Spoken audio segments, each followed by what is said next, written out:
Anak dan adik mereka sekarang ni berada di negara luar yang menjadi mangsa eksploitasi oleh sindiket jenayah yang melibatkan scam. Okay, kita mulakan dengan yang pertama dulu, Cik Eddie di sebelah kiri saya. Adiknya Shah Iskandar yang berumur 20 tahun, bekerja sebagai bodyguard. Apa yang berlaku? Pada 3 hari bulan Jun 2026, Shah Iskandar yang masih muda lagi ni telah memaklumkan kepada keluarganya yang dia akan pergi ke Taiwan, Taipei, atas urusan membawa majikan dia, bos dia, untuk pergi ke Taiwan.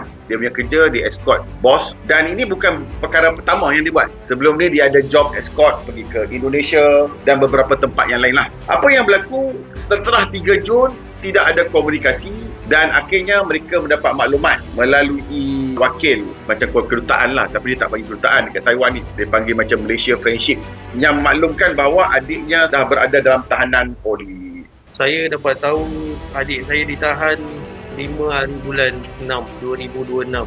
Dia ke Taiwan atas urusan kerja pengawal peribadi. Saya yakin dia terniaya. Sebab kalau ikutkan cerita, dia tak pandai nak buat kad ni. Dia tak tahu selok-belok kad ni. Cuma bos yang bagi kad kepada dia untuk keluarkan duit. Di situ nampak dia terniaya. Dah pergi kursus dekat Indonesia, bos dia dah keluarkan lesen dah. Dia balik Malaysia, dia dapat lesen semua, bodyguard. Lepas tu dia interview kerja ni, lepas tu dia pergi Taiwan. Yang saya tahu, bos dia bagi kad, suruh dia keluar duit. Dia cerita dengan saya, dia keluarkan satu kad. Lepas tu ada polis datang checking dia, paksa dia keluar lagi yang kad kedua tu, dan polis minta nombor ATM kad, polis yang keluarkan duit tu. Mr. Wee, anak dia berumur 35 tahun. Pada 5 Februari 2026, dia bagi tahu kat keluarga nak pergi Taiwan.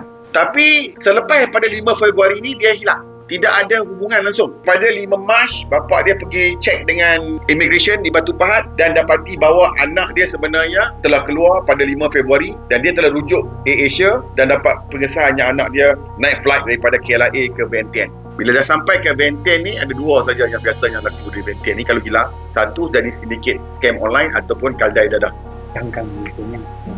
Sebelum ni dia bagi tahu bahawa dia akan pergi Taiwan, lepas tu pergi Hong Kong dengan kawan dia. Janji dia akan balik ke Malaysia untuk raya Cina dengan family. Malangnya dah tunggu 2 bulan lebih, tak dapat apa-apa keputusan, tak ada apa-apa update. Yang ketiga adalah Mr. Lai Kim Seng, berumur 77 tahun. Anak dia bernama Lai Sam Yap, berumur 38 tahun. Teman wanita kepada anak dia telah memberikan maklumat bahawa anak dia ni telah pergi ke Cambodia pada Februari 2026. Kemudian putus hubungan. Setelah itu, dalam minggu lepas, tiba-tiba dia menerima panggilan daripada teman wanita. Dia membuat group call, menghubungi ibu dan bapa dia, minta untuk membuat bayaran. Dan lokasi yang terakhir yang dihantar oleh anak dia kepada dia berada di Sui Koko, Myanmar. Gaji dia ni jatuh rumah. Anak dia tinggal sekali dengan girlfriend dia lah. Tiba-tiba satu hari girlfriend dia call ayah mangsa ni, kata anak dia telah ditipu oleh kawan pergi Cambodia. Tapi malangnya dalam beberapa bulan ni, tiba-tiba dah sejak